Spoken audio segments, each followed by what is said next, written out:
Just getting ready to go live, and here we go, nice and live. So hello everybody, and I hopefully start seeing some people join very soon. You wouldn't be new to my YouTube channel, because I think lots of people that subscribe to both Exploring the Afterlife and love seeing Nanny Lyn on YouTube and Facebook will know, but there's probably a few people that don't. So shall we do it in well, I've known you first, Lyn, so if you're right, if you introduce yourself and just say a little bit about your love from the paranormal, and and then we'll start talking about the past life regressions. But I thought it'd be just nice that people know a little bit of background of you. Yeah. So that'd be really cool. Okay, if you must.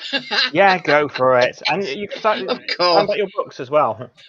Well, my name is Lyn Cinderey. I've been known as Dream Witch, Mystic, the Ghost Lady, and now Nanny Lyn. Nanny Lyn came about from the paranormal world, which I've been doing paranormal events for over 40 years.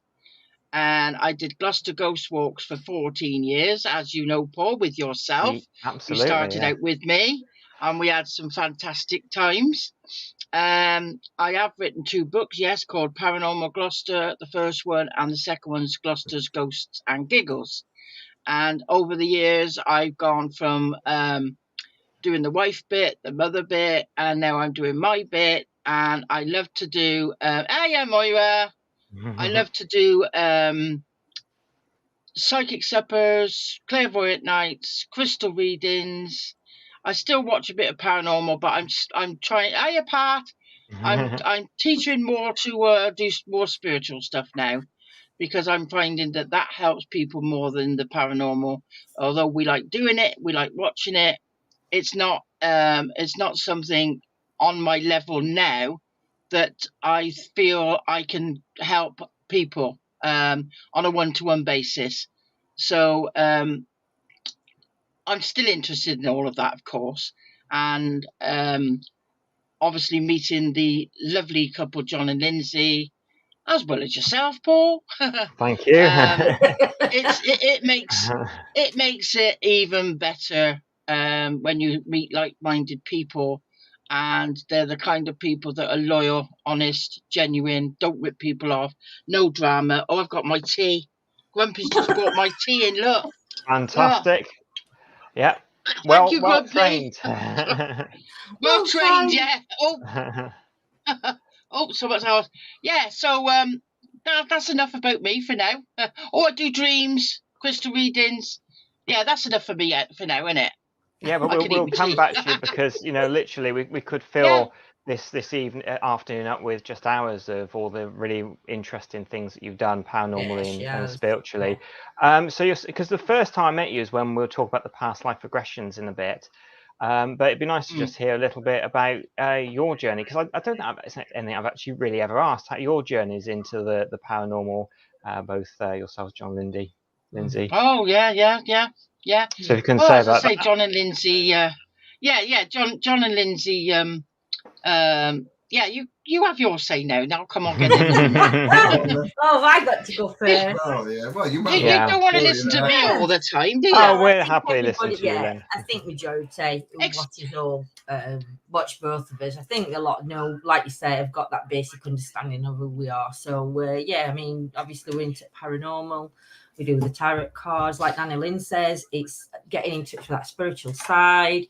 It's the interest in past life regression. It's the interest in everything that's out there. I think the unexplainable. I think that gets us. So it's been a long time. We've been into paranormal and spiritual stuff for a long time, but I think the more you work with it, the more we're actually you get more into it. Spiritual side than we were into paranormal. We are, to be honest, to start with, we worked into paranormal. I mean, we have been interested in the paranormal for a long time, but we got more involved in it in the last 5 years. Yeah. It were more spiritual. It were what do they call them? Churches we used to go to. Yeah, spiritualist churches and things like that. We used to go to. But Excuse me, Ethan. No, that's all right. You enjoying?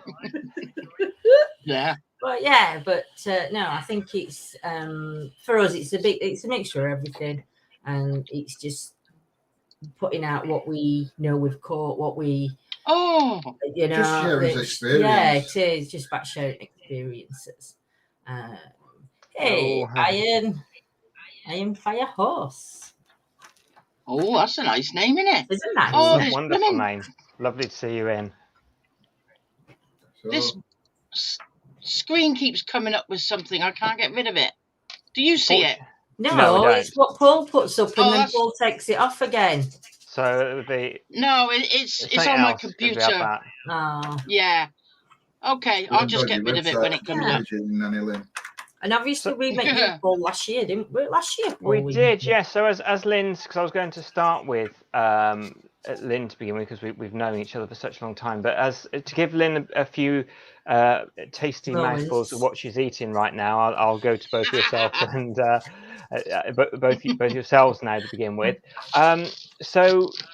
But the first time we met was you were staying in an Airbnb, coming down to do an investigation in Gloucester prison.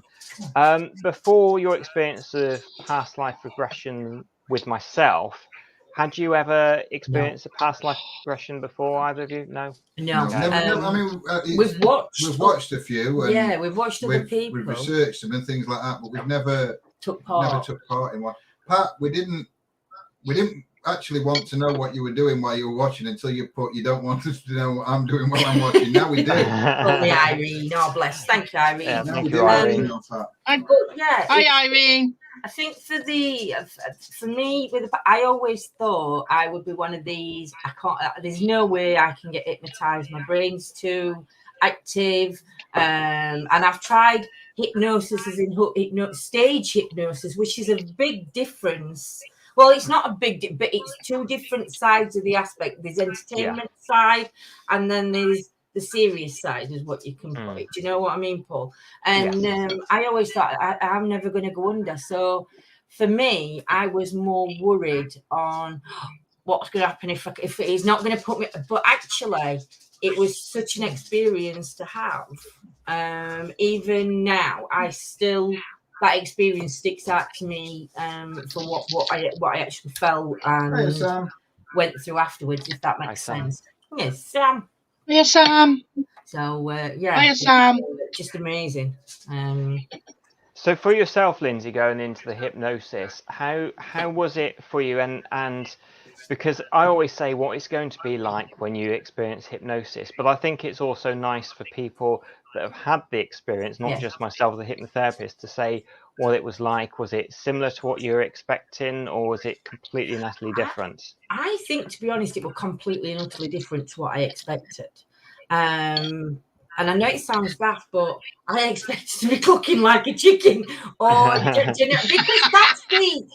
that's the impression that a lot of people get when if they don't know what past life regression is. So for me, I'm thinking, am I going to be cooking? Am I going to be acting out afterwards? Do you know? And it's totally different. I have never felt so relaxed, and just the voice, just your voice, Paul, it just gets you on a very relaxed state. You're still aware of your surroundings. Obviously, I never heard Nanny Lyn snoring. That was past my ears. That I didn't even. I was that far into the relaxation, so I didn't hear Nanny Lyn. But all I could hear was just your voice talking. But when you said, right, we're going to go back to such and such, it was like I keep putting, like when you flip pages through a book. It was sort of like that. You didn't see. You weren't like you were seeing bits you shouldn't be seeing. It were like bumped straight to that sort of like point. But yeah, I mean, and when I come out of it afterwards, the change that I felt is I've always been scared of death. Don't know whether that stems to my dad dying young or experienced death as a young child, but I've always been scared of dying. Which when after the life experience after regression, that fear when the moment of the previous, when you experience you don't experience this, but you get to see how your life died. To me, because what I saw afterwards, it gave me such a peace that's lifted that fear. So I'm no longer focused on that. Mine also highlighted my fear of choking, because when we go back to how I died, I actually died through strangulation. Well, it was strangulation, slit throat, and a gang of men on me, do you know? But the choking feeling that I've done from being young, I always choked on sweets. So now I'm very paranoid on kids choking. So everything's diced up, even to a point that my 14-year-old son, even John, I'll say to him, chop that up, don't put all that in your mouth, because of the fear was that. But I think for me, that my past life highlighted where my phobia comes from. Yeah. For me personally. Absolutely. So yeah, I got a really good experience coming from it. Yeah. I better have small pieces of food then. Yeah.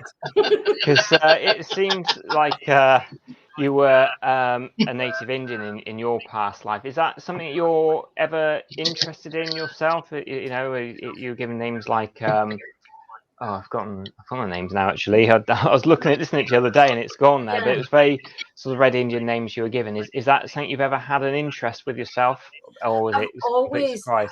Always an interest. She always thought she was a princess. Yeah, and like John said, I always refer to myself as a princess anyway, jokingly, but it's like part serious, part joke. Just for those that don't get my sense of humour, I'm not being serious, but I am. And it's like, for me. But no, there is, because there has been an interest. Hi, Muvu.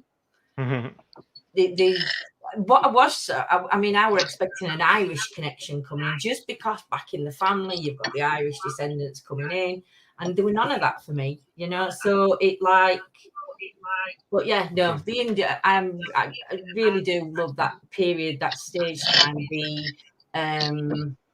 their beliefs in a way. I like how their belief history is, and I do like the history of Native Indians and Native Americans, whichever they. But yeah, you know, I've really got. Sorry, Paul. I've really got. Yeah. No, that's absolutely fine. So if I go to yourself now, John, you were on sea, and you were a lot of really interesting things were happening for yourself. I mean, for yourself, is there any history with the family of like sailing and boats or interest? I don't know. I mean, I haven't really researched the family going way back, but my granddad were in the Navy. So yeah, I mean, there's that with it. But yeah, I've always been interested in sea ships, boats. So it's something that has always interested me, especially tall ships and things like that. So yeah, and like Lindsay said, I didn't know what to expect when I first did it, and we're quite surprised because it's very, like you say, it's hypnosis, but it's self-hypnosis. But it was more just like a meditative state that I do if I did a normal guided meditation, you know, listening to just a bit more deeper for me. Yeah, but let's say it was that bit more intense. But it weren't what I was expecting, if you know what I mean. I was expecting, like Lindsay said, to go into this more of a trance that you weren't in control of.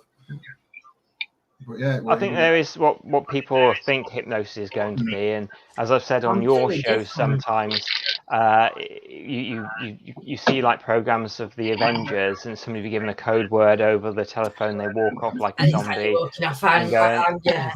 So I always say hypnosis, self-hypnosis. So I help guide you into that state of deep relaxation called hypnosis. Yeah. But yeah, I think to begin with, you were a bit unsure that you would be able to go through and actually experience a past life to begin with, John. Did I remember that correctly? Yeah. Like I say, we just I didn't know how it was going to work, and the way that I work, if I'm working with spirit, it's not visual, not very visual anyway. It's more knowing and sensing rather than visualizing. But I could actually, in that state, in that time, I could actually visualize things. So it was, really brilliant. I really enjoyed it.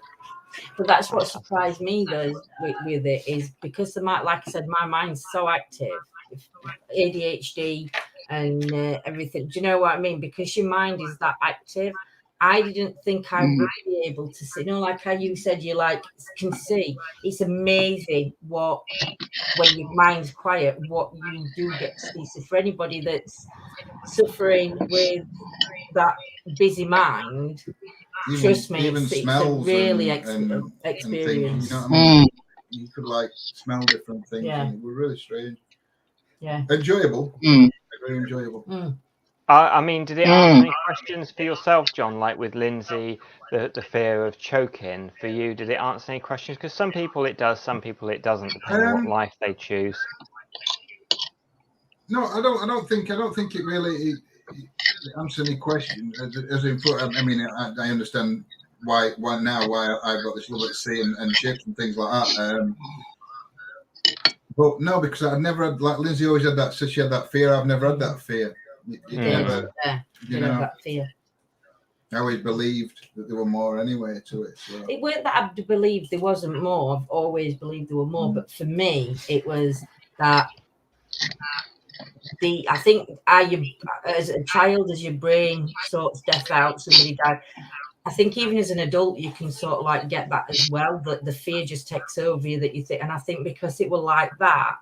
And things were different, it was just something that carried all the way through, and it's gone now. I'm no longer scared. I'm no longer scared of actually dying, and I know to live and enjoy, which is a big thing. But yeah, brilliant. Yeah, and thank you, Sam, as well for that. 100%, Sam. Lovely. So, Lyn, are you happy to talk about your first experience having a regression, or do you want me to give you a few more moments to finish your food? No, I'm fine. So I always like the way you tell the story. So you can tell me, because the first time I did a regression on you, it was actually a ghost investigation. It was in a manor house. Was it Caldecott? No, it wasn't Caldecott Manor. Or was it Caldecott Manor? Was it Ruth in jail? No, it was a manor house. Was it was actually a personal home. One of the most coolest homes I've been to. I got to think it was Caldecott Manor, not Caldecott Castle, but Caldecott Manor. I remember we went past Tintern Abbey to get there, which was beautiful, and the sun was set in. But I took a group of people into the room. It was the very first time yes, we all do, absolutely, Sam. It was the first time I'd done a group of people, and I kind of had a bit of an audience, which was nice. It was just after getting my hypnotherapy. I thought I'd try out the past life regressions, and I did one on you, which we've only got a clip of on YouTube at the moment, because I've got loads and loads of DVDs of all the ghost investigations. So I will try and find the full version to put it out there at some time for people to really enjoy. But do you want to tell everybody about your experience, Lyn? Well, I know you've regressed me 3 times, but I can only ever remember when I was Matilda for some reason. Probably because there seemed to be a lot more information. There was the funny side of it as well. And I suppose that's why I remember it, because I do like to tell people what I've been through and add some humour. So that could be why I remembered that one. But it was, I know, forgive me for anybody who's already heard this, but it was. We love to hear it again. I've always been fascinated. I've always been fascinated with medieval times, although I know how hard those and brutal and barbaric they were. But for some reason, I still was fascinated with it. So I wasn't surprised when you regressed me that I was actually in medieval times. And my name was Matilda, and I sold fruit in the day and my body at night. And a lot of friends that know me laughed at that, because they said, "Oh, you were still doing it then?" What they meant was I was at night doing my ghost walks, not the other thing. You would want me. Then I married. I believe it was a sailor, and he well, if it was you, John, if it was you buggered off and left me. You did. Because Paul said to me what happened to him, and I just said he buggered off and left me. So then I remarried, and I believe I had some children, if I remember correctly. And the one I remarried had money. So I then became Lady Matilda. So I think it was just all hope and wishful thinking, really. But I can't remember where I passed. I just remember marrying, and he had money. And I think I was in bed and the children were around me, but I can't remember everything else. So I don't know whether I was supposed to or what. But the whole experience was brilliant because it was like you were going into a semi-trance, but you could visualize everything. And like Lindsay, I've got a very busy mind as well. It's, you know, it's nearly on par with my mouth, but, you know. But I do try to relax, and I think I'm getting there. But it is hard. So I forgot what I was going to say now. Busy mind, hard to relax. Yeah. So it did work, didn't it? You know, but it was like visualizing flash cinema screens, like little sections. But I could also hear your voice.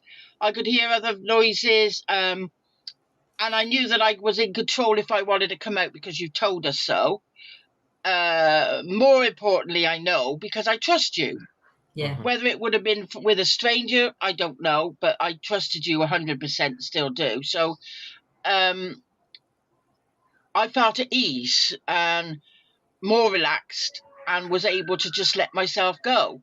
But so I think that's why it worked as well. Whereas a lot of people are very apprehensive of what's going to happen. I mean, when we talk about doing events for past life, lots of people say, well, what's that? And I do think they get the idea that you're going to make them jump about like a chicken or whatever. So we need to get that over. They're not going to do that. We do, yeah. Unless we want them to. Yeah, because I've just realised as we were talking, when we've advertised it, we haven't actually said that. Yeah, so when people say, what is it? What does it involve? We say a little bit, but we don't say to them, we do not make fools of you, and we do not make you do things you don't want to do and stuff like that. So we need to emphasize it more to make people, absolutely. It is completely different. Absolutely. You like you said, you're in control. You can come out of it any time. Yeah. And I think your voice is... Yeah. I think like Pat's just put, I'd be worried a past life never came to me. And I think that's the fear I think a lot of people do get when, especially if they're quite skeptic, because you will get skeptical people coming in. And to me, it's just like, all I can say is just trust Paul. He knows exactly what he's doing, and they trust yourself, you know, because you put the blocks up. You're the one that lays there telling yourself, I can't do this. And I think if you tell yourself, if Paul asks you a question and something comes to you, something comes to you, or you just say it, then say it rather than don't stop thinking about it and trying to, do you know what I mean? Yeah. Analyze it and try and twist it and think, I don't believe that would have been me, and try and just go it. Yeah, you could wonder a little bit, but you also know that Paul's got these safe measures, if needed, that he would implement. So there's that as well. But we know that. But people that don't have never met Paul and it's the first time for them, then they need to know. I think everybody, and obviously, everybody I know, obviously Paul tells them. Everybody I know, highly recommends Paul. Yeah, absolutely. I'm always talking about him. He's my third son. it might be. Sorry. No.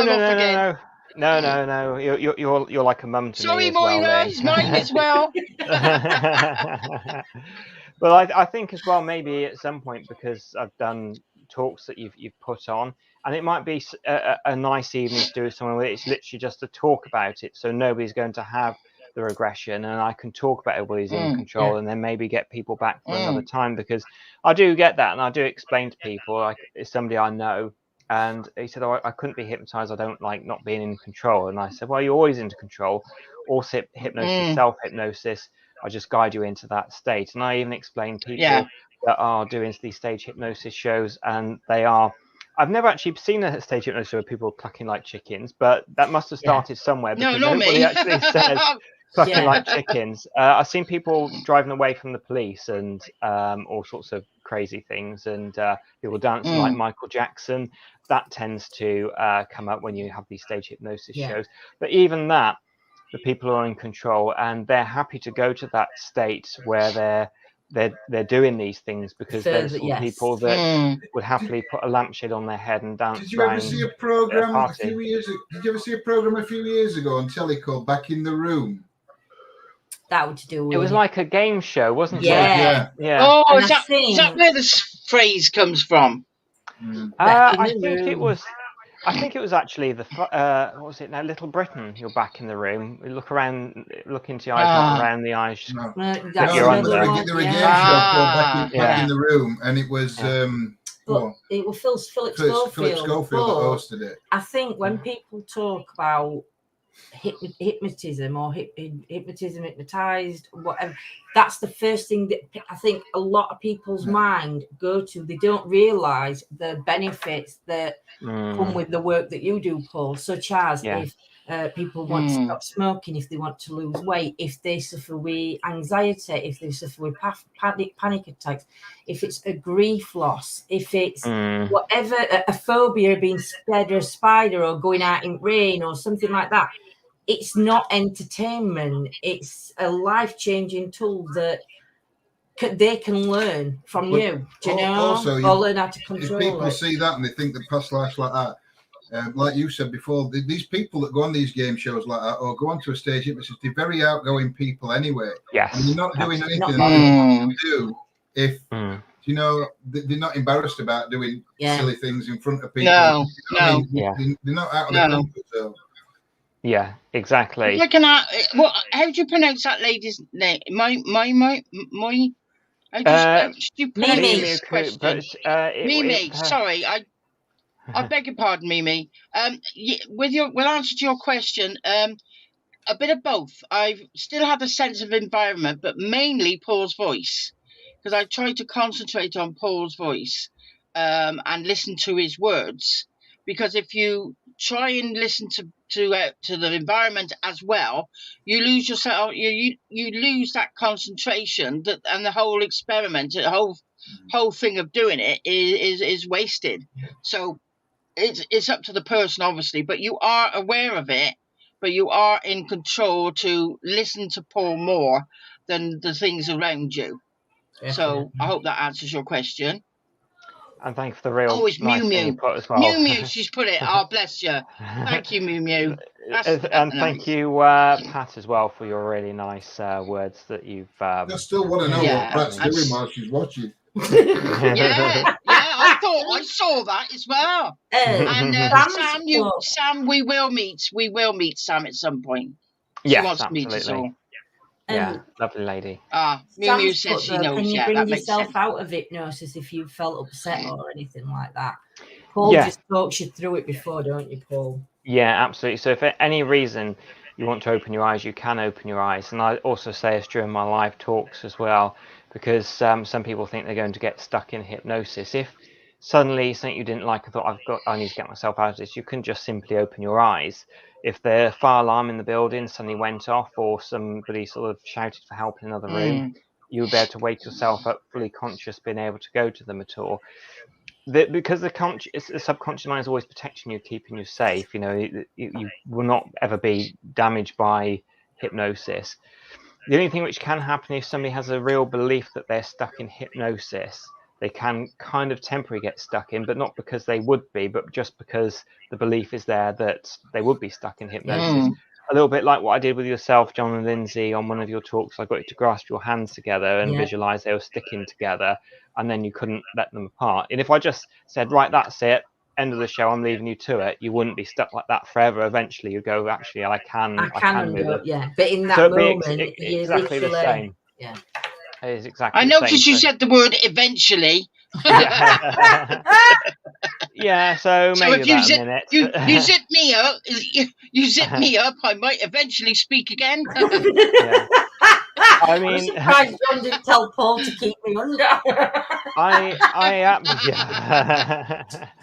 I absolutely love Darren Brown's programs, and I've got a huge amount of time and respect for him, and the way he does, even though he never says he uses NLP, anyone that does NLP knows that he uses it all the time, along with magic as well. So sometimes he really is using NLP, other times he's using magic to look like NLP, and other times he's tends to use magic, but in fact he's using NLP. But if you remember, several years ago, he did this stuck to your chair with subliminal video. Basically, all that program beforehand, although very interesting talking about subliminal messages, it was literally a version of your hands being glassed together, just building it all up beforehand. So despite what he said, he wouldn't be able to see it if it's on YouTube, it wouldn't work. It would still work on YouTube for people. It's that belief that you're going to be stuck to the chair. You know, I mean, probably like with the hand grasping, you know, sometimes the stage hypnotist does the whole room full of people.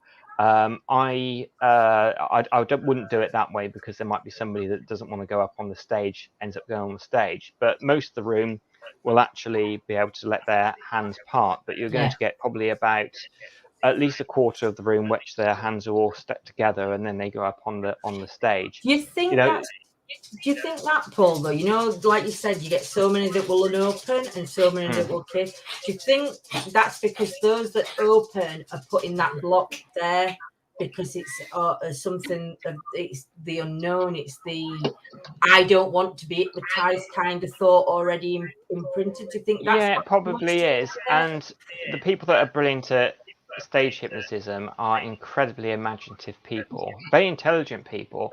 So they'll be able to create lots of images in their mind. That's why they can go to these fantasy type places and act it out as if it was real. Again, there's always a part of them knowing that they're on stage, you know, having that exit, but it's not faking it, because there's always this that they can't help themselves but do it. And you can also create some very interesting states in people, like a negative hallucination.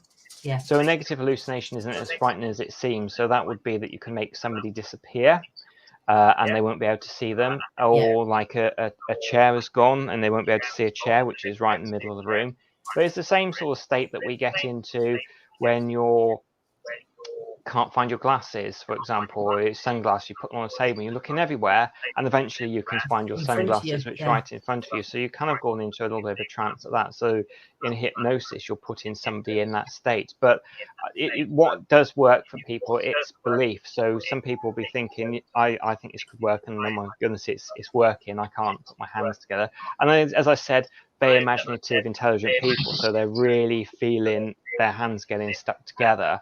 And there's the other sort of people, very rational, skeptical people, go, of course this isn't going to work. And if you think that, it's not going to work at all. So it's intentions as well, isn't it? Have you ever had anybody that haven't want to come out of it?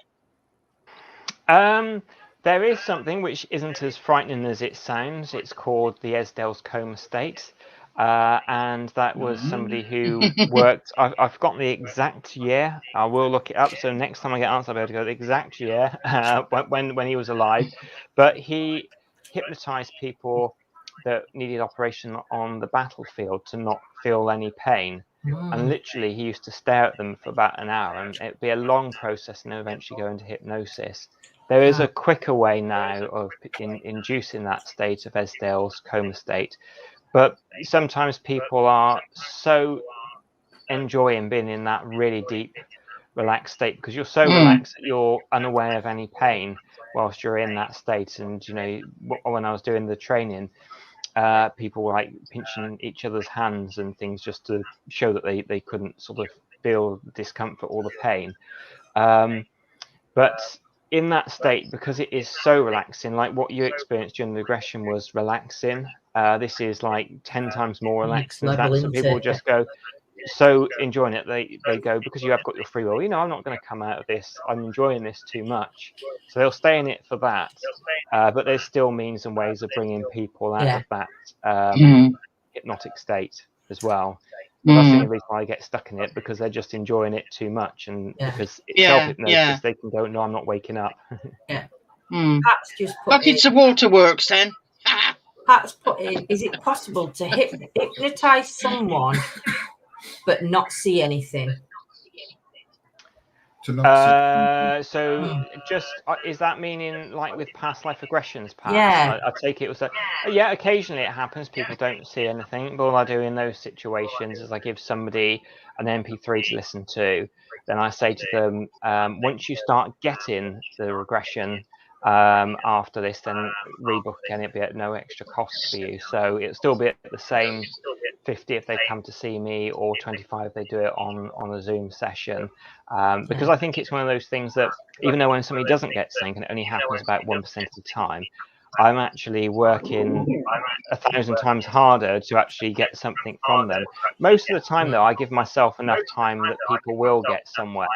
So sometimes, and Dolores Cannon, who's written many books about past life regressions and other wonderful spiritual things, sometimes it took an hour to get them into this state. So just sometimes you need to work a little bit harder with people, and that's why I like doing individuals now, because although, and I really like them doing the half-hour sessions like with yourself, Lyn, and other places, sometimes it take that people that long to get deep enough into hypnosis. Now, fortunately, all of us here go into it, including myself, quite quickly into hypnosis, but sometimes I think it's that fear of the unknown. I'm going to say It's a that little bit like with the the COVID jab. It didn't, the first one just didn't hurt at all. I mean, I hardly felt a thing, but everybody thinks, I bet it's going to be like that for you, but it's going to really hurt when that needle goes in. And I think that people, when you have like blood taken, you know about it today, you know, I think you have that thought, this is going to be really painful, and after you had it done, it's actually not so bad at the end. Yeah. So I think that's quite similar. So once your they've brain experienced always seems to think the worst, Yeah. doesn't it? Oh, in any situation, you never look for the positive. You always look for the ouch, it's going to hurt, or the yeah. And then it's not so bad. So I think it's like your brain preparing you. Take care. Take care. See you later on another live. Bye. Bye, Mew Mew. Mew Mew out for a cat look. Mew Mew. Yes, exactly. But yeah, everybody that's come out of hypnosis, whether it's been past life regression, somebody stopping smoking, or weight loss, they've always said, oh, that was such a wonderful experience. I really, really enjoyed it. Yeah. So once they've been through it, they realise how pleasant it can actually be. So yeah, lovely to see you on here all the time. And thank you for watching with us, Mew Mew. And thanks for saying ta-ta as well. It's always really nice as well. Yeah, otherwise just go. Yeah. I've done that a couple of times when my phone's gone dead on me. It's like I'm got to. Yeah, I know. I'm terrible. I have to. Yeah. Yeah. Hey, Mandy. Hi, Mandy. Oh, Mandy, how are you doing? Good to see you on there. Is that really your middle name, Mandy? Mandy Bear Phillips, or is that a? No, it's a real name, Nanny Lyn. Nickname. It's a real name. Nice. Oh, lovely. Well, I did know a DJ whose name, its proper surname was Ben Chillman, and you just go around his DJ name as Ben Chillman, and what a fantastic DJ name that is. Right name. It is, yeah, absolutely, yeah. Tom had a friend called Peter Pratt. Oh, right, okay. What have that for a name? Yeah. I'm only messing, I don't know if Bear is a real name. I'll say it's Mandy Bear. Yeah. Oh, absolutely. Yeah. So yeah, I thought it'd be nice whilst Excuse you're here. me. That's all right, Lyn. Whilst you're all here, it'd be nice to have a little chat about your paranormal experience as well, rather than it just be about myself. If anybody's interested in Lyn's journey into paranormal and about Caesar's nightclub, that's actually on my YouTube channel, and Ghosts of Gloucester. And it goes into her experience of Ruth Ellis. But we did the ghost walks together for quite a long time. And what people haven't really heard about maybe so much is yourself and personal experiences that people have had, either when we've both done it, and I know you continued for many more years after I'd finished doing the ghost walks with you, of what people have actually seen themselves on the ghost walks and been quite surprised about. So any stories come to mind now of what they are then? Yeah, there was one at St John's Lane, and there was a story of a little boy that had been seen at the very top in the attic area, and they've seen his face up there. This was like a story, but we thought it was just one of these myth things or whatever. But there was a medium that came along with a film crew that actually wanted to film some places in Gloucester, but pubs. So they contacted me, and I said about this story, and we found out through this medium and other ways that the little boy was an orphan boy. So he didn't have a name. That orphan boys in those times didn't have a name. And he was one of the little boys that were made to go up the chimneys and clean the chimneys. He got stuck at the top and eventually fell to his death, but wasn't found till 2 or 3 days later. But his little face has been seen up in the window. And my friend Darren Thompson, I believe it was him that took a photograph of what we thought was up there. And I did go up there after, and there's nothing up there in that attic. There's no beams to indicate that that's what he caught. Because it was literally like you saw this little boy's face. I know it was dark, but there was a light there. Now, there shouldn't have been a light for a start, because it was at night. It was on one of my ghost walks. So why was there a light unless it was to show us his face? It's the same as Ruth Ellis. Why was there a light unless it was to show me who she was? So it's the same sort of thing, which I've only just thought of. But so we worked out that his name was David, but he didn't have a surname. He also said that he was buried in an unmarked grave, which was in St Mary the Crypt graveyard by Cafe Rennie. And after we told that story, nobody saw him again. And it was in the same shop as A.G. Meek's shoe shop. Yeah, so it's almost like, having told his story, he's at rest now. And I really do feel that he is, because I sort of get these feelings when I tell stories. Same as the one at the New Inn, that when that man spoke to me. It's just that I think they just want to be known as they once did exist, and they want either their stories told or just that they existed, and that's enough for them. Yes. So we are in our way, light workers and empaths, and we are telling people stories, spirit stories, because they can't. Yeah. And I think that is wonderful, especially today. And I think a lot of people want to know this, want to be reassured of this. Yes. And it also helps with them coping how things are at the moment with COVID, etc. And as you know, Lindsay and Paul, in what we do with your tarot card reading, with your pendulums, everything, there's a heck of a lot of interest out there now. Because people, they need comfort, they need reassurance, they need safety and protection, and they can't get it anywhere else, or can't seem to get it anywhere else. So they do turn to people like us. And sometimes it makes you think, like, I mean, I've been asked so many times to do different things, and I'm thinking, am I qualified to do this? I mean, who says I'm qualified to do this? Am I, so all I ever say to them is, I've never had any training. Everything is done from the heart. Yeah. And I work with the angels, and that's all I can say to them. That's the honesty, but though. They accept that. Yeah. And that's good enough for me, if it's good enough for them. If I make them happy and I make them relaxed and accept what's happening, or, can face things, then my job is done. Yeah. So am I qualified? Yeah. You don't know. I'm not. There's no label on me. But I think if you come from a good intention, that is the best place to be. Hello Mr. David. Mason. Hello, He'll David. put the damper on things now. So Pat just said beforehand that she saw a spirit of a cat today. Has anybody else seen? And I saw John go. I was like, all right, bye, John. See you. He's coming back. I don't know if you heard her. She was coughing on stairs. Oh, right. So I didn't know whether we were hearing her hacking. So I said, we'll sort her out. Take her downstairs. Right. Yeah. Okay. So anybody seen ghosts or spirits of animals at all? Yes, Tracy. Yeah. Dave's other half. Oh, But she okay. won't admit it.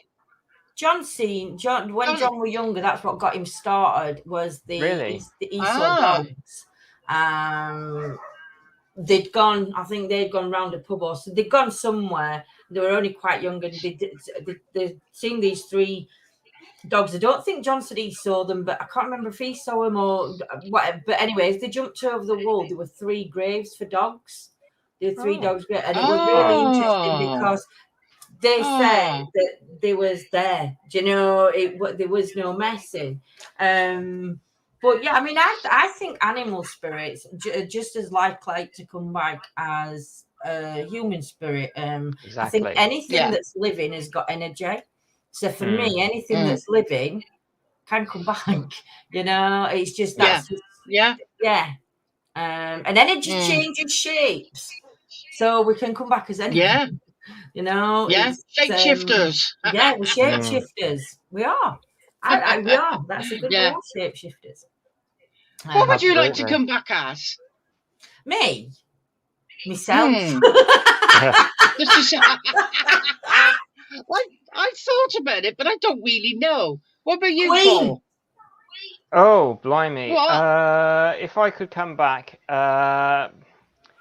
someone that lived everyday happiness, and I think somebody that would just really appreciate everything. I really try to appreciate everything, but sometimes just being in nature and stuff like that. So somebody's really, really grounded and doesn't need external things for happiness. Yeah, definitely. I'm getting that way. I'm still not quite Good there answer. yet, but here's my cup of coffee coming. I'm just going to get my coffee off of John. Thank you. I've let her out and I've fed her. But so Mandy actually has said a comment here. Hubby saw our dog clear as if she was still alive. Yeah. We still hear her clink, Mr. the clink Mason? of her. Oh, too. Yeah. My grampy on my dad's side, he saw their dog not long after they passed. It was like at the back of the garden or by their gate or something like that. But that was like, just saw the dog as there. I experienced whilst I was in St. Breville's Castle, it felt like a dog brushed past my leg, and I think it's supposed to be a ghost dog at St. Breville's Castle. But I thought initially that I must have gone past a little bush or a shrub or something like that. And I looked at, and I was right in the middle of their grounds. Nothing could have done it. You mentioned about that dog at that get off on St. my hand on St. Breville's Castle. I know it. I went there on a ghost weekend for a Friday and a Saturday night, and it was just like a long sleepover. It was just you sleep wherever you want. And on the second night we were there, I said I heard it just come out of, where the door is on the other side. And there's that, I forgot what room it's called now, but it's got the drop in it. And I'd just come out of there and walking across, and I heard the dog barking. Yes. And it barked about 6. That's it, the oubliette. Oh, wow. And I heard a dog bark, and we had to write it down on paper what we heard. And I was the only one that wrote down. I heard a dog barking at that time, and there were hundreds of us walking about outside. Well, not 100, but like 30 of us walking outside. But it was, and I thought it was a dog barking from a house or something across the way. But actually, when you're there, there's no, I don't think there is any houses close to it because it's just a YMCA. It's like a big YMCA, isn't it? But I would love to go back there and investigate that. I would love to be able to hire that out and do a full week in there, because I think that was just a weekend. I think it's just a brilliant thing to do. 2 nights was bad enough for me. Hey up, Pino's coming. Pat. Watch out. Watch out, keyboard.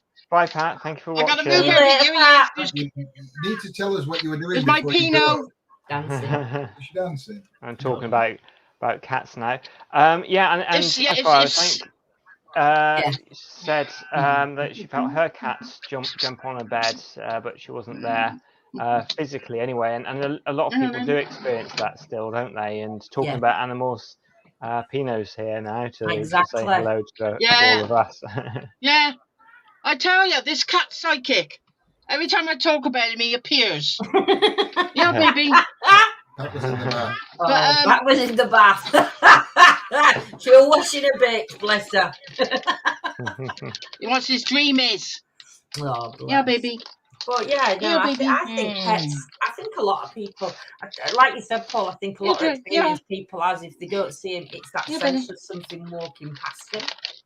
Yes. Rubbing up against the leg like they would do when they were here. So yeah, I think I just think it's just interesting.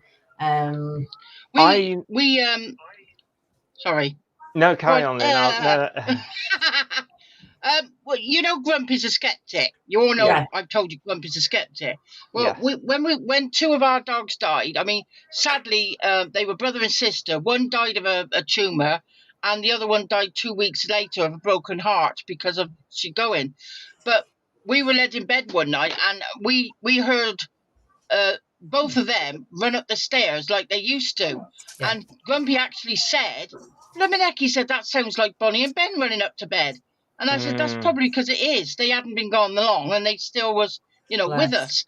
And that's about the only time I've ever heard him say he actually heard something. So I know for a fact that was them, those two. And also at a friend's house I stayed once in London for a weekend. And she said, don't worry about if you feel something at the bottom of your bed, because we've got a ghost cat here that lies at the bottom of your bed. And it did. So, I mean, I didn't see it, but I felt it. I felt the bed go down. I mean, another time in the same house, I stayed in the young, I think, was it the young girl or young boy? I can't remember, brother or sister of her. And they said, you have the bed. That was it, the little girl. She said, I'll sleep in the on the settee in the living room. And they never said any more. But in the night, I thought the little girl got off the settee and come to bed because I felt the bed go down and somebody right next to me. And when I told her the next day, she said, oh, no, that wasn't me, but that's the little boy that likes to come in and play. Wow. Thanks for telling me. But I personal physically felt it. Experiences are just amazing. I think personal experience. Yeah. I think if you can, other people can validate your experience, it's even better because it's like, wow, somebody else has seen it or felt the same as I did. But the personal experiences we get, I think they just it's just phenomenal. I think but I think for people that are skeptic, it's hard to believe because they're not open to anything happening. But for me, I just think what we get to be a part of is just it's just outstanding. There's just you just can't get. There's no better feeling, is there, than having, like you said, Nanny Lyn, laying in bed and feeling something on the bed with you. And it's like, oh, it's only Fiddling or it's only cat or and then it's like, oh, well, that then who got in bed, It's just amazing. Yeah. But there was one other time that I didn't like it, and that was, I don't know whether it was a sleep paralysis thing or what, but it was this man, and he was right on the bed, and then his face was right in front of mine. Yeah, I remember you saying. And I was trying hard to scream out because he was terrifying me, and I was half asleep and half awake, and I could feel myself going like this, trying to shout out help, and it wouldn't come out, and I was paralyzed. But eventually I did shout out help, and that was when my Dusty was alive, bless her, my other dog, and she heard me and come running in. He'd get you, and then he went. But that was a horrible experience. I never want to go through that again. And I really don't know to this day why that happened, or what reason there was behind it, apart from the sleep paralysis thing or whatever. But I also felt like another time somebody really thumped me in the back, and I was just going to, oh, bloody Alpino, fight me to death. Oh, we're going to go to a shadow figure. Oh, she's took herself. She'll be back in a minute. Oh, no. Pino's took her out. So, yeah, whilst I thought that'd be nice because, as I said, probably a lot of people watching now are not knowledgeable of your YouTube and Facebook because you stream multiple times. But if people are new to the channel, the different things that you do, because it's not just paranormal investigations. There's the very popular, which won a silver award, the Chit Chat We Tuesdays. did. I don't know how, because it weren't paranormal. But no, it's interesting, and I think that it particularly during the time when you were given the award, I think that it was nice for people to feel part of something, ask questions. You're always really good at saying hi to everybody and making everybody feel welcome, both of you. But I know you do tarot card readings, you actually do paranormal investigations. So if some people it's kind of what you'd expect to see throughout the week. So anybody that's interested in joining will know. Hello, what to expect on your YouTube/Facebook channel, and I will put in the description live as well. Thank you. Sorry about that. All right, Nanny Lyn, just disappear on us. Well, Pino jumped off the top shelf and onto me, but I didn't think it was Pino. I thought he'd gone out, so that's why it frightened me. But he's always doing stuff like that. Grumpy yeah. So then of course it could have been Grumpy jumping on you. If anybody doesn't know, Grumpy, who's this Grumpy? That's Lyn's husband. So that's his official name, isn't it, Grumpy? Grumpy. Affectionately known, yes. Yeah, absolutely. Yeah. And the answers to that as well. I mean, some of my friends have come to the door before now and said, "What is his real name? We've never known his real name." Tony. I went, lovely. Tony. So your YouTube and Facebook channel, Lindsay. Yeah, so our YouTube and Facebook channel, obviously we're called Exploring the Afterlife. Oh, that's good. And that's same on both platforms. We do paranormal investigations. We do them together. John goes out on his own. Claire joins us on some. We have worked along with other teams. But we also do, like Paul said, we do the tarot card, we do the pendulum reading, you do history nights, we do the quiz nights, we do chit chat nights where what Paul said for the silver award, the award we got for that was actually you should bring it up here and have it on display. You should.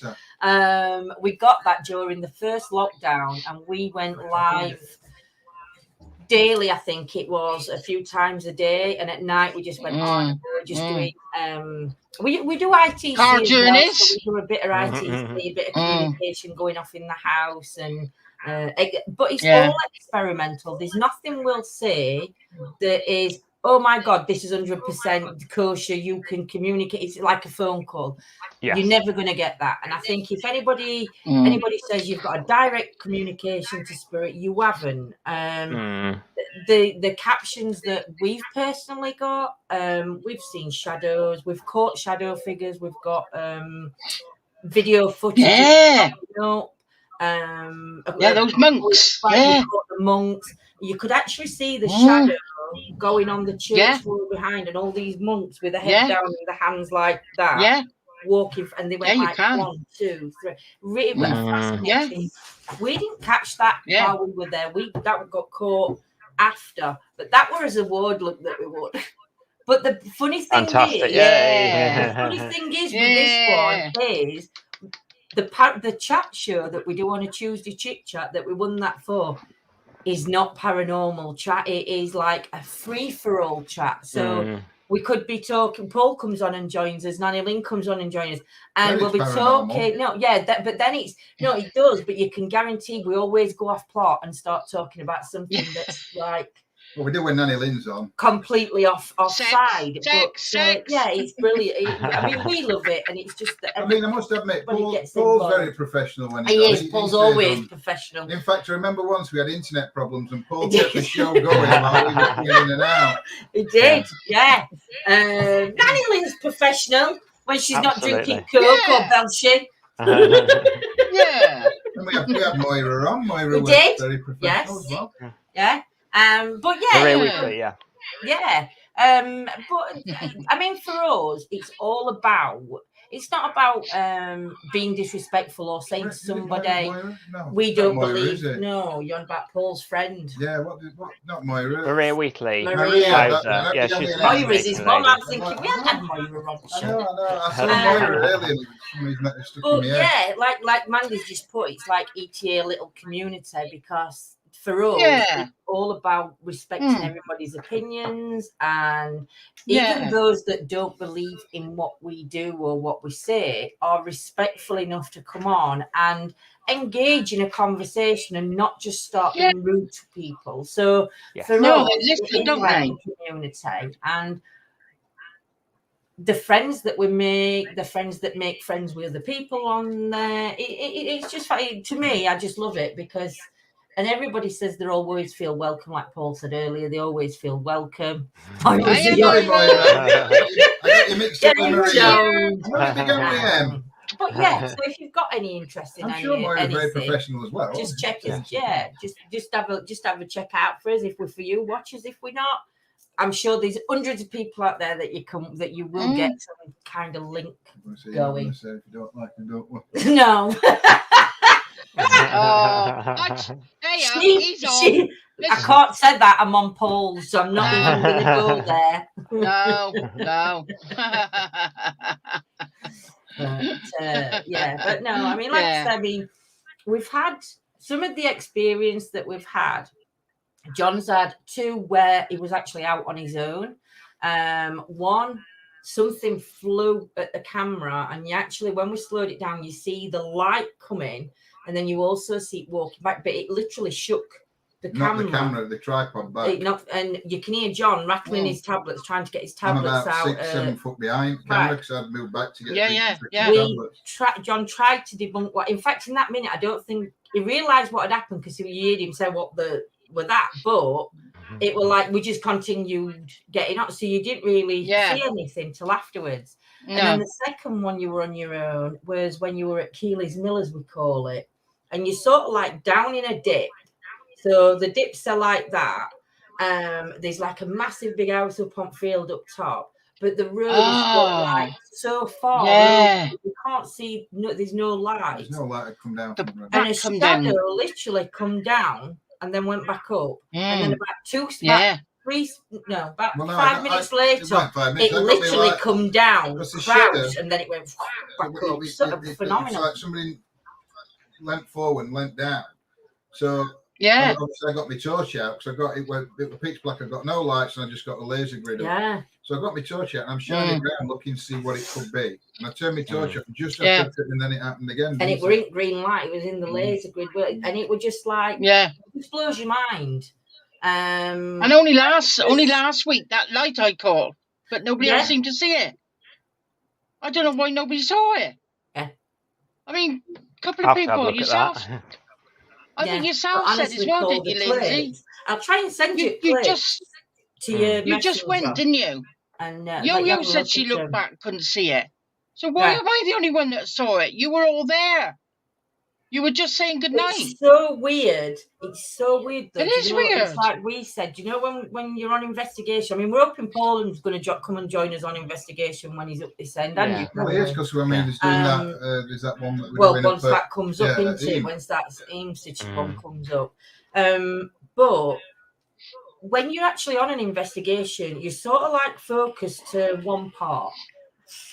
Everybody that watches, you're part of that investigation because you're our eyes and ears on what's going off over that side. So like when Nanny Lyn says she saw a light and we were right there, we'd have been looking in a complete different direction, going, what's she on about? Do you know? Because even though we might be looking at the camera, our eyes might be glancing over that way. So it's really good. If I'm out on my own at any time, if I'm out on my own, I've got the camera to work out. I'm looking at chat, see what people are putting. I'm trying to sort the equipment out and work the equipment and set it all up. So I do rely a lot on people in chat to be putting what they hear, see, or feel. We heard a whistle one night as well, didn't I? I heard a whistle, and you'd both missed it, but then when we played it back, you heard it. Yeah, there's a lot of things like you said, you're busy. busy. It's only through looking back or having what we call family members, which is the ETA watchers. Yeah. The family members looking back and thinking, what were that? Sometimes we look at it and it's like, that's more of a bug. You can see it flutter at wings, or in the motion that it goes, you know it's a bug. And we are honest, and we'll say, well, we think it's this. But if that person still says, well, I think we don't get in a big argument, go, no, you're wrong. No, it's not. It's like, well, that's fair. No. But it's just good. But, I've got loads of old tapes, like the camcorder tapes, that I need to go through of what I've captured over the years, because the technology from when I took it to now, I bet I've missed loads. Yeah. But I haven't got the camcorder that it fits anymore. So when I get my act together and I figure it out, I'm almost sure there'll be something on there. Because as I said, the technology today, even to the simple thing as screenshots. I've looked at old films and screenshots of things, and we've seen stuff on there. As well, with the old films, with the old films, for me, you don't have like, is it ECI, whatever, ECGI or something? You know, we all take CGI. ECI. The old VHS. You don't have that, so you haven't got that to work with, or you people can't add their own rubbish in. When you're going back to tapes and stuff, so much different. Like I say, if you look at some of the things you can do now, I mean, even just on like Facebook Messenger and things like that, you can press a button and you can have like things that appear, or you know what I mean. You can get ghost apps and things, can't you, for your phones now to put ghosts in that aren't there. That's why. Yeah, I mean, when it's whenever there's any evidence or somebody captures evidence, you need to go back and fully look at that evidence. I mean, we caught what looks like a man running the other night when we were at one at Mills, and you literally see it, and we've slowed it down, and there is a mist there. It's not. We know it's not vape. It's too far away for vape. No, I've seen that. It's not that way, but this figure was running. You can actually see the legs of a person running. Now, whether it's whatever the smoke is that's there, you can actually see a person running. I've screenshot that several times and tried to we're not saying it. that the smoke was caused by the person. Maybe the mist came through from water, or maybe it worked a bit of it or something. But something went through that to cause that shape in it. Do you know what I mean? It might have been. It might have enhanced it, like you do when you do your vaping. Yeah. The funny thing is, though, with that, if you watch that clip on YouTube, you don't get a clear. No, you can't see it. All you see is actually vape coming round from the camera. You don't see it. But if you look on Facebook, it's so clear on Facebook that you see it. You actually see it coming in and running, and then you see John's vape come round the camera. You can tell the difference. It's close up. This one, it's like that's a couple of meters away from us. Do you know what I mean? It's send me some of those if you got the little clips or that. I mean, I've got a list as long as my arm of things to do at the moment. I know, At some point, it'd be nice to put those all together, and then stick it on my main channel, and maybe put that'd be bits brilliant of for us, this chat in with it as well, so we can get to hear what it's all about. Get John to send them, because you've got a lot of them on your phone. So I've got a few. I think you've got more than me. Mine, ones I've got, the ones that I've uploaded to TikTok, so it's got the TikTok. Well, it doesn't matter. We might have to send logo. I get some TikTok logos on, Paul. Yeah, that's okay if it's got TikTok logos. We had those. We had those little tapes, didn't we, Paul? When we did the new in, you had a different version of what I did in the cellar, coming out that hole. And you were frightened, and then I did it a month later, and there's that horrible growl, or not growl, like a sound. Yes, I know. Yes, that was the little tape. Then there's the Woodchester growl. That was little tapes again. I got loads of all them, and we're probably missing loads of stuff that I've got here, and it's just sat there, and I just haven't had the time to go through it. Yeah, I mean, I really have to make time, even if I do it a bit at a time. We're lucky now the technology that's like with the old VHS tape.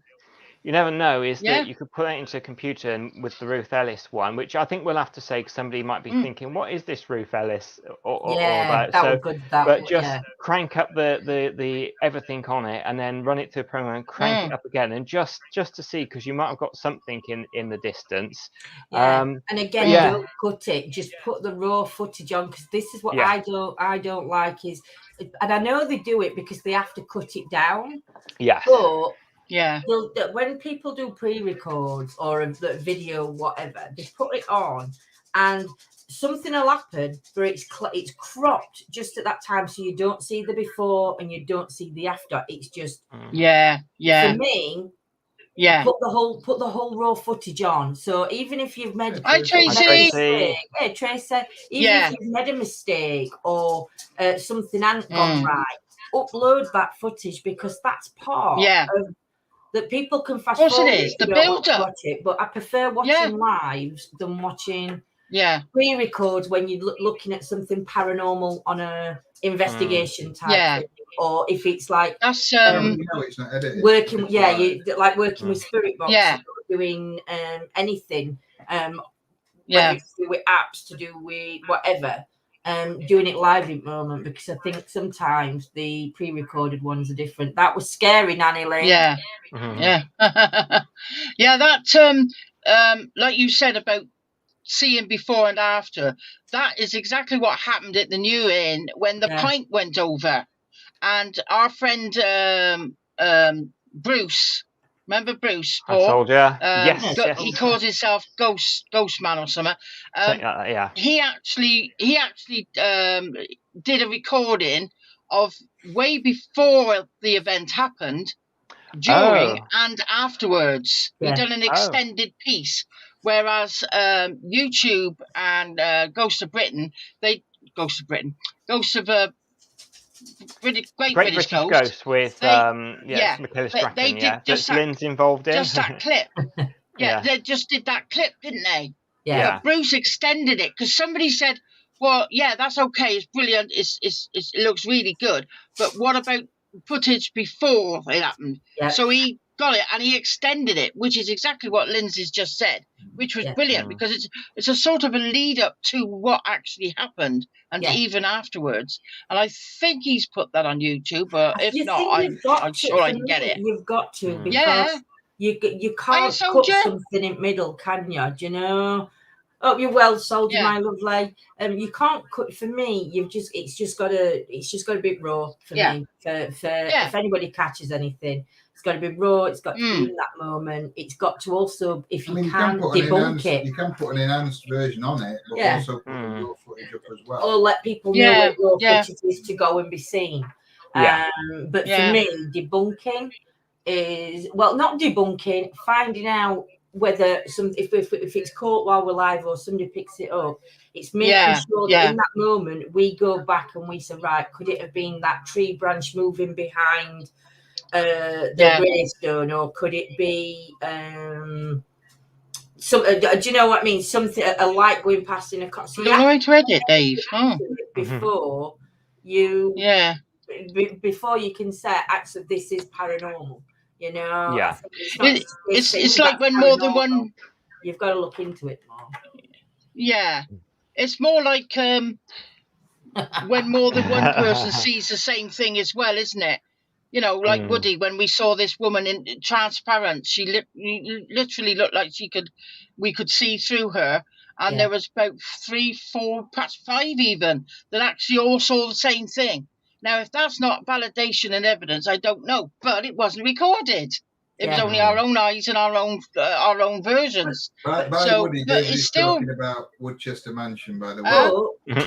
But for me, again, though, like I said, the personal experience, even though other people can't be a part of it, for me, the validation of a personal experience is, I know what I saw, I know what I heard, and nobody's going to dispute that. Do you know what I mean? I think a lot of people don't talk about their experiences when it's a personal experience, because of people that do, oh, shut up, you're lying, or you didn't really see that. They ridicule them.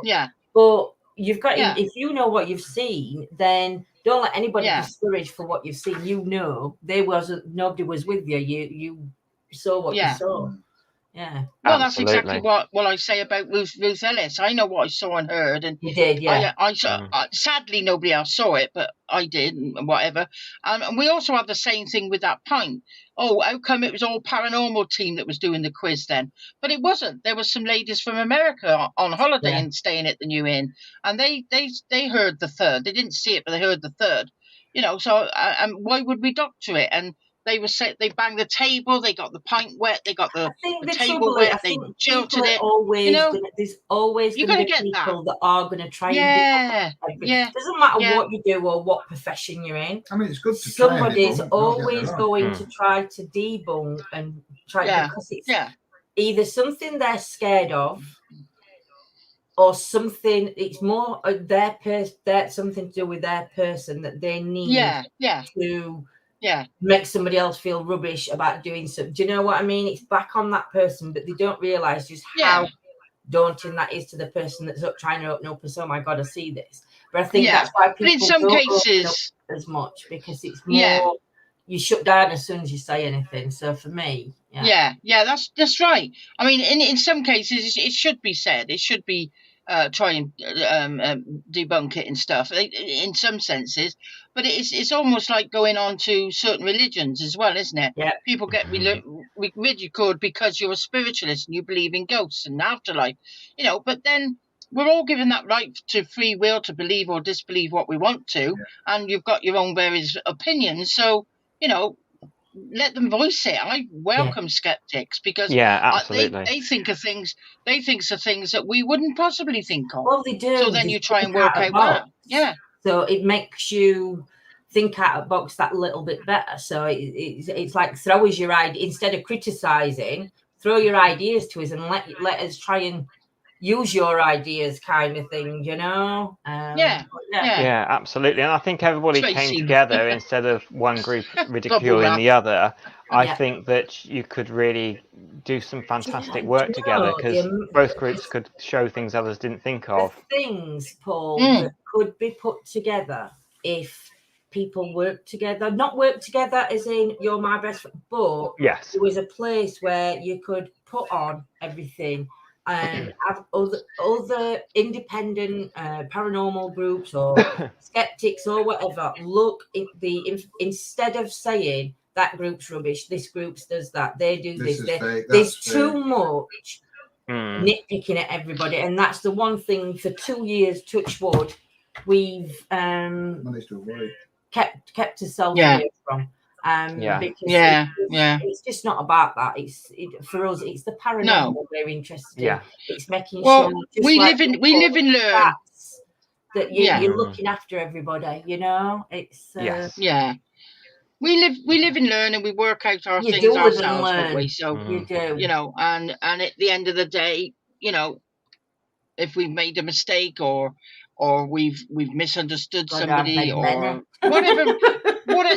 For whatever reason, it's our journey that we go on, and we choose to carry on in our own way, with or without certain people. So you know, and everybody's the same. They will do the same as well. So that's human nature, isn't it? It's part of our journey, part of our lives. You don't just fall out with somebody just because their belief system's a different belief system to yours. Exactly. Yeah. Exactly. Yeah. But I'll get you some bubble wrap, Tracy. One of the things I wanted to say as well, because we've said about and you've also got members, haven't you? That's Facebook only members. Yeah, it is Facebook only members that we do have. We do have a members group where we do extra footage. I do more workshops on that side. I do more free readings on there. It's just a bit more. There's just a bit more going into depth. We never put out, we try not to put the location out just for safety reasons, because if John's out on his own, we just don't want people turning up out at blue. When we're going to members, we disclose where we are. The members know exactly where we are and what we're doing, so we're more open. It's a really, I enjoy our members, and all members that have been a part of us have all said that they've enjoyed everything that they get as well, because there is a small fee, but it is the smallest one that we could go for. I've just not been a very I've just not been a very good member lately because I've had my own stuff to do. But I do you know do what? miss everybody, This and is the I thing, jump Nanny in. Lyn. I jump in when I can. Yeah, but it doesn't mean that you're not supportive or you're not paying attention, because Paul's got and you're both busy in your lives, in your professional work, in everything else. So you don't expect everybody to be on, and that's the whole thing. Nobody gets if nobody gets the face on. If we don't see you for a few days, or we don't see you for a week, nobody thinks, "Oh my God, now they've got Chit, and they come on now." If we do 3 lives, we do 3 lives, we don't see you. We do make you do 100 lines or Yeah. Yeah. Well, We don't live in each other's pockets, do we? No, absolutely. As the saying goes. So to each other offline, and I think that's what people don't see. They don't see the messages that you're sending between. They don't see the communication you're having. Just because you don't see them online, or you're not seeing with them online, doesn't mean you fell out. It just means the communication's going off behind the scenes and not on the scene. Yeah, exactly. Yeah. Some of these places to investigate are very dangerous if you fall over. Some of them are extremely dangerous. And mold is also a big danger in some of these places. Yeah, definitely. Stairs are the most dangerous, because sometimes they sort of level off a bit, and there's an extra hidden step after a little bit of distance. You can suddenly, if you're looking through a viewfinder of your camera, and you suddenly just go down, you can give yourself one hell of a nasty jar. So always make sure you've got a torch on you, definitely. Yeah, always. Yeah, definitely. I mean, I'm lucky in a way because of Big Red. But saying that, I've had many an accident on Big Red. I've nearly gone outside of a cliff. On Big Red. Like, weren't a cliff well, that's an exaggeration. I'm sorry to say, but anybody that's watching, have you seen her driving? It was a steep hill that I nearly drove. Big Red's mobility scooter, and I nearly drove it straight off because a cow was chasing me, and I'm scared of cows. Are you? Sadly, we didn't get that on footage, so I'm quite happy. Walking to location. Bye. Take care, Moira. Bye, Moira. Take care, Moira. You go strictly. We don't care. But yeah, no, you do have to be careful in. I mean, it's same as that one. We used to go to, which was that one that we went to? And asbestos now. RAF base. It was Fenton RAF base we used to go to. And the last time we went, a lady phoned the police. We stayed and waited for the police officer to come and speak to us. And the only reason they don't want anybody on there is because the high level of asbestos now has got worse, and because the buildings are more derelict. And I will say, although we know it is an abandoned place and whatever, and it's sealed up, when we first went, we went with another team, and this other team that we went with, he believed it as well. I mean, I'm not saying but maybe at that time half of Fenton is shut down, the old RAF bit, and half it's like a private airfield now, but it's like separated, it's all fenced off. And he used to go to the security guard on the bit that was open and tell him we were going on. To get police. Is that all right? And that's fine, they would say. So we actually thought we'd got permission to be on there. Turns out. It's actually come out. Oh dear. The new part and the security guard, that they don't own it. It's a totally different. Yeah, you again. Own it. Oh. Yeah, you shouldn't actually been told it, but we didn't realise that.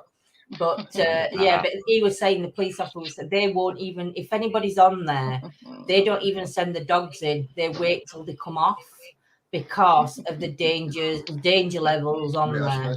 So that's one now we won't go back to. But to be honest, it's been trashed. It's been trashed now, so it's such a shame. Keely's Mill, where is that? And have you ever? Because I've no idea where Keely's Mill is. Have you ever? Yeah, Keely's Mill's the one that we do. When Dave come up for the weekly trade, they come up for a couple of days. So we took them to where Keely's Mill was, so they could see him. And there is a deep incline, a slippy deep incline going down. It's funny when you got stuck at Sheffield's General Cemetery. Did I get stuck? Yeah, on Big Red. What did I do? You went over that muddy bit. to get to that. Oh, I did. Yeah, we'll take it. We showed him around. We showed him around a couple of locations, and me being clever, I said, "Oh, Big Red will get through this," and it was like thick mud, and I didn't make it. It was funny.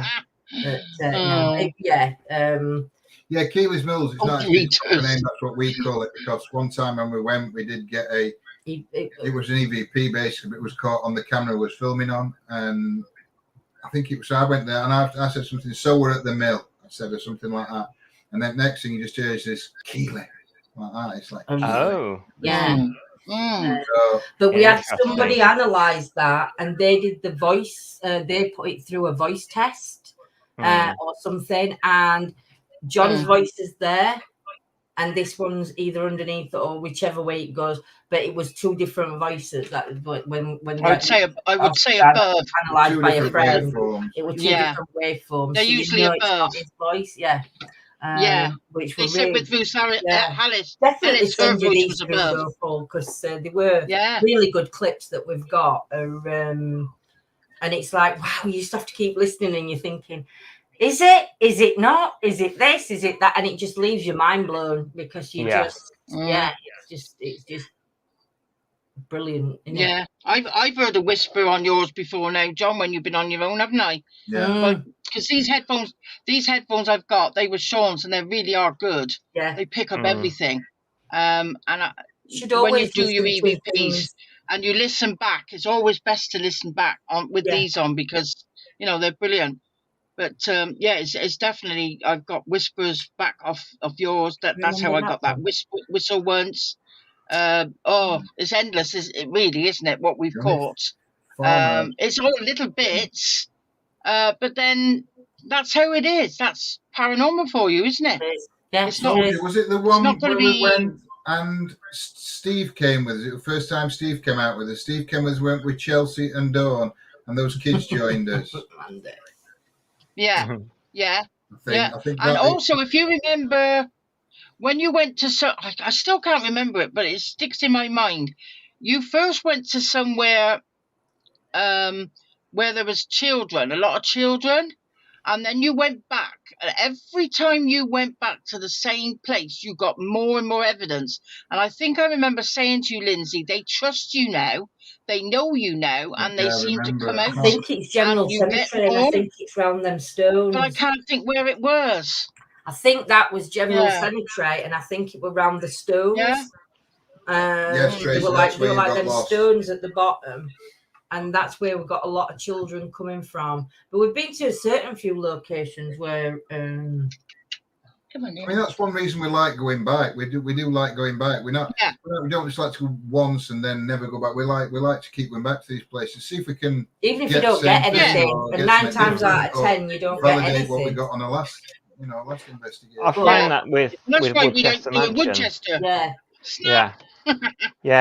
I've been twice. Well, I've actually been a few times because I did a radio documentary at Woodchester before. But the twice that I've been with yourself, Lyn, I think the first time not very much happened, and the second time we went, there was lots of activity. So it's kind of one of those places where it could either be quite dead or everything's happening.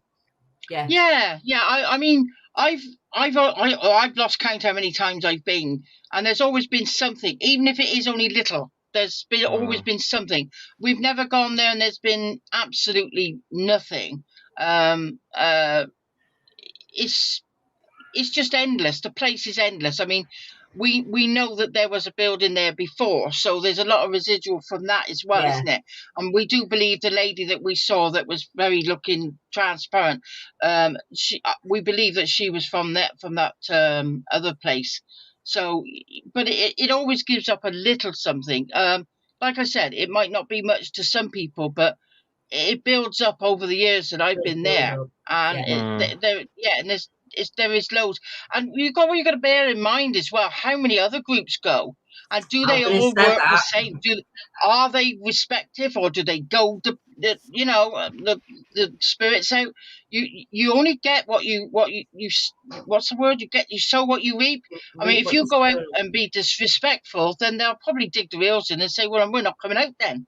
They're not there for our entertainment. They're only there if they want to be there. and we take on board that, and we're very, very grateful if they do make a sound or appear or whatever, or for whatever reason. Although we didn't like that one man, did we? But he was given a bad name, and maybe he was wrongly accused of being a bad man. But we certainly heard that growl, and we certainly heard him saying "shut up." Yeah. We still don't know to this day whether he said "shut up" to us or "shut up" to the dog that was growling. But it was there. Yeah. So, I think it was the farmhouse. I'm gonna have a look back on EVP, but I think it was the farmhouse we went with Chelsea. And no, that circle where the big chair is. No, if you remember when we went down bottom and there were like them little stone, like old little stones together, and they were what were them at the side? Not vaults. Them room things at the side. That's where it were, Tracy. It were further down. Yeah, you went across other side at river. Yeah, you left us there. You met us. You went round and got lost there. She was wrapped in bubble wrap. Yeah, absolutely. So one of the things I wanted to come to actually is your books, Lyn. I think that'd be nice for people to know, because you can purchase them on Amazon.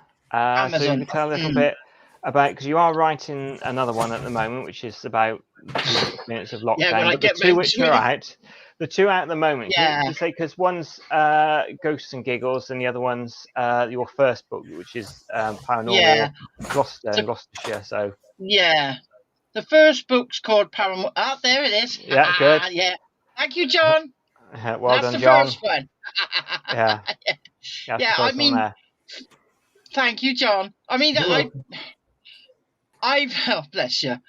I've never ever thought I would write a book for a start, but for some reason, something kept niggling away at me.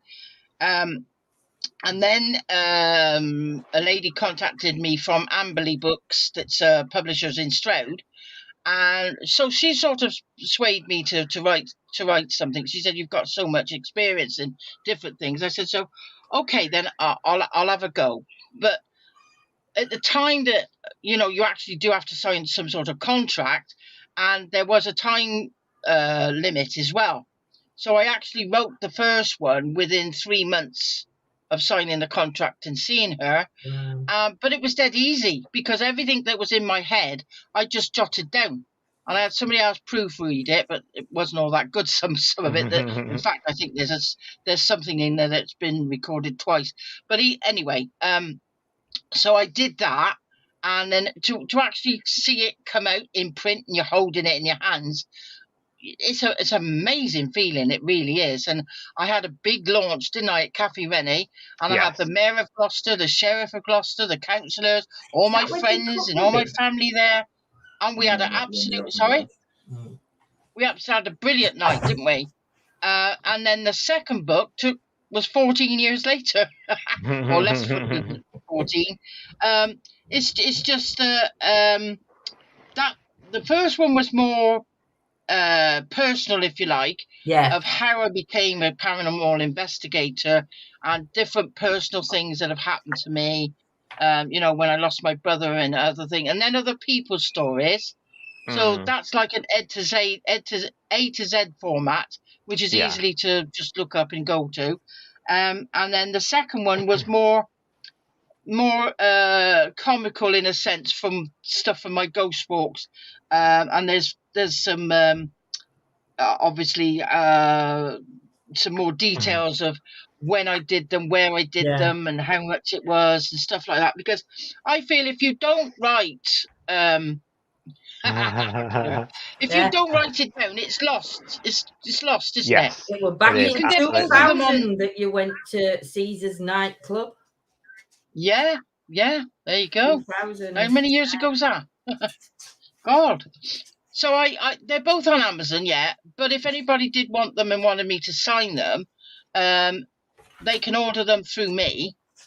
There you look at that. They can order them through me and I'll sign it and send it. But if it's like abroad, what I've done is somebody suggested this, and this was a blooming good idea. They bought it on Amazon, and I sent one of those little stickers and signed it, and then they stuck it in the book when they got it. And that was a good That's idea. good. So we could do that way. It is good. Yeah, because then it would be signed for them, but they didn't have to go through buying it on Amazon, Yeah. me sending it to me, and me sending it back to them. So I can't remember who suggested that, but that was a blooming good idea. Yeah, so I am on my third one now, but that one's different. When's it going to be ready? It's oh god, how long's a piece of string? It's more about how we've been coping with COVID and the situations around it and the families around it. And because, of course, as you know, I've had a gap grieving, and apparently you spelt Tracy's name I've wrong. had to process all that. Sorry? Apparently you spelt Tracy's name wrong in both. Oh yeah, I know. Oh, they all bloody remember that. Shut up! I'm shouting at the screen here. But yeah, I'll get there. But at the moment, I am so busy. But I ought to set aside a certain amount of time and then add some more to it. But at the moment, my mind's all over the place with lots of other different things and whatever. Perhaps I need some hypnotism. Yes, absolutely. Do you know any good hypnotists? See how I brought that round back round to you, look? No, very good. And I can then do my CDs as well then. Yes. So that's a nice link to that. So I haven't got these on Amazon yet. So I've got to help you with your YouTube, getting that so you can put extended long videos. Yeah. And I'm going to get this so I can sell these CDs to Amazon. You can contact me through my website, paulgoddardnlp.co.uk. And I've got these. I mean, I do other CDs, but these ones were professionally pressed and recorded at Berry Hill Studios in the Forest of Dean. So the first track is just an introduction to say what to expect and basically say do not listen to this whilst driving, because I have known some people that have tried that. Not recommended at all.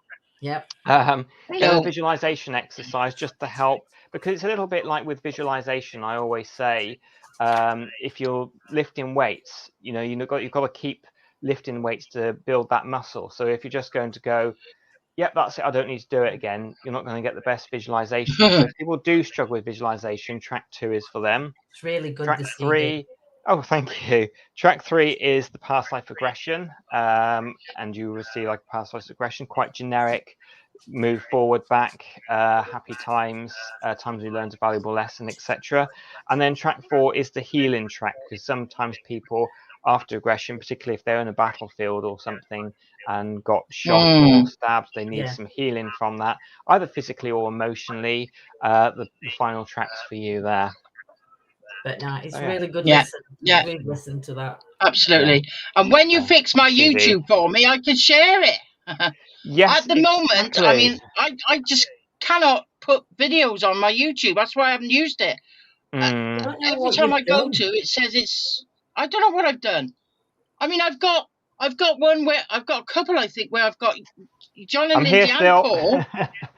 All right, I've got you three on there. And I've got that one, and I've got a couple of smaller ones, but it doesn't seem to let me do any more, or any ones that is at a certain length. So I have no idea what I'm doing. So I've given up. You've changed your settings or something, Nanny Lyn. I've no idea. I don't know, darling. I really don't know. But Paul said he's going to come down and look when you've got time. That's it, isn't it? When we've all got time.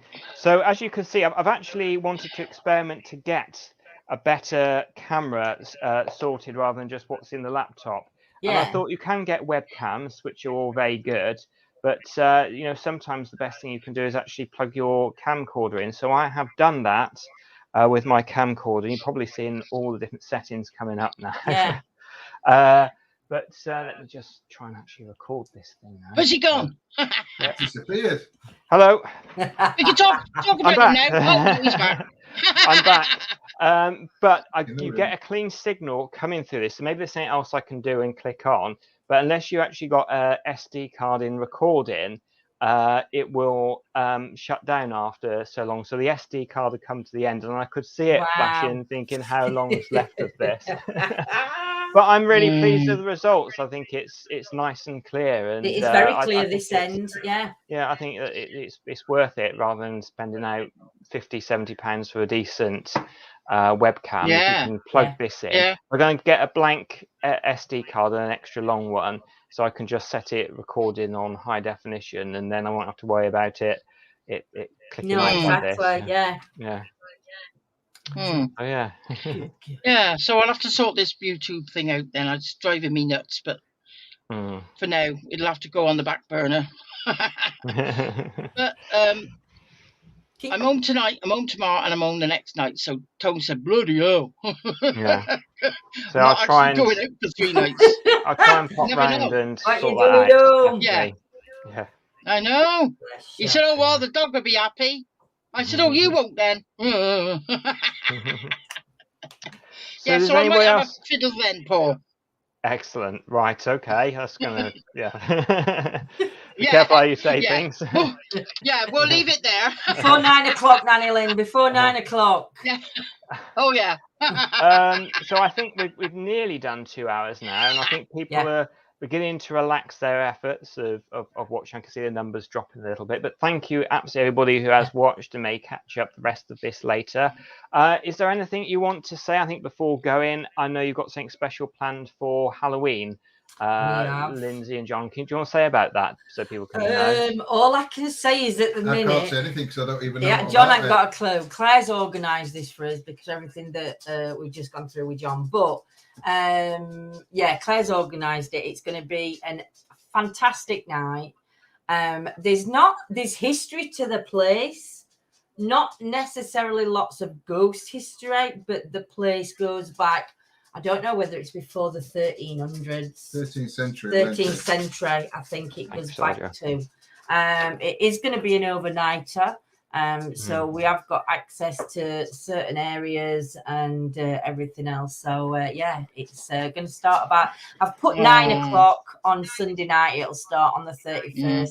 But we're going to be in members earlier than that, showing members round and letting them have...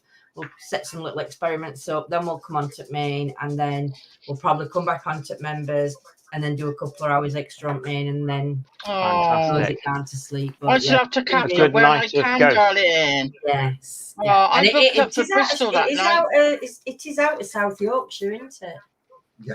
Yeah, it's out, and we're going out of South Yorkshire. Well, I don't know. You've told me where you think it is, but we're not even sure if it's there. But if it's there, then it's out of South Yorkshire. Yeah, well, with the amount of time Lindsay, can you let me know privately, because I'm booked out Halloween night in Bristol. Oh yeah. So I'll miss it. Yeah, I'll miss it. I've got 50 people well, going to that might be good, because if Halloween I send it, you might do a little bit of digging to validate. Well, yeah, that's what I mean. I'll do it for you. Yeah, because I'm home now, ain't I, for the next 3 nights. So I'll do a bit of digging for you, and I'll catch up on when I can, what bits I can, when you actually do that night. Yeah, so I'll miss that, but I've been booked up for Bristol for a few months now. They're actually going to shut the pub. So no. they're going to shut the pub from the public just for us, because there's over 50 people going. Right. So I thought you meant the pub was shutting down in a couple of months because of trade or something. No, they're going to do it just for us. So it's going to be like a Halloween psychic night sort of thing. So that's going to be good. Are you live streaming that, Nanny Lyn? I honestly don't know whether I can ask him. We might do, but the only thing is, if we are, it won't be like the because we're having a carvery meal and we're sitting down in the mediums will be at the table, but they can't do that bit, but we could do the other bits. Yeah. Well, what you could do is just introduce mediums, just so then you can put video up at mediums being on, so people know who they are. Maybe. Yeah, I'm dressing up and telling me ghost stories, so we could do. Yeah. Well, and is there still spaces available, Lyn, if anybody wants to come along? No, darling, it's fully booked now. He actually sorted it all out in Bristol, because I don't know Bristol people, so he's actually got the tickets and arranged everything from his end. And I've just booked the mediums, and we'll be down there and sorted out. So I think there's 5 or 6 of us. So yeah, that'd be a busy night, and that's Yeah. like Leo. Sunday your night. So sadly, I won't be able to see yours, Lindsay, but I will catch up That's and okay. watch it. That's great. You can catch All up right. on it. Everybody Don't can't forget to do. do your underlines. Yeah. Mhm. Oh, okay, miss. But no, Lovely. thank you, Paul, for having us on. It's Yes, been thank you. Thank you for amazing. agreeing to be on. And, yeah, if you're free next Tuesday or I Tuesday will be after, free. It's in my diary. in direct, Yeah. marvelous. So we shall see you next Tuesday on ours. So look Excellent. forward to that. Lovely. And thank you I'd everyone have for to look in my watching. diary. Thank you, Yeah. John. Thank you, Lindsay. Yeah. Thank you, Nanny Lyn. Thank you Thank for you. spending you. time with me this evening. Yes. Thank you, Take care, everybody that came everyone. on and watched us. Take care. Bye, Thanks, everyone. See Bye, you John. soon. Bye. Bye, Lindsay. Bye, Paul. Bye. Bye-bye. Bye.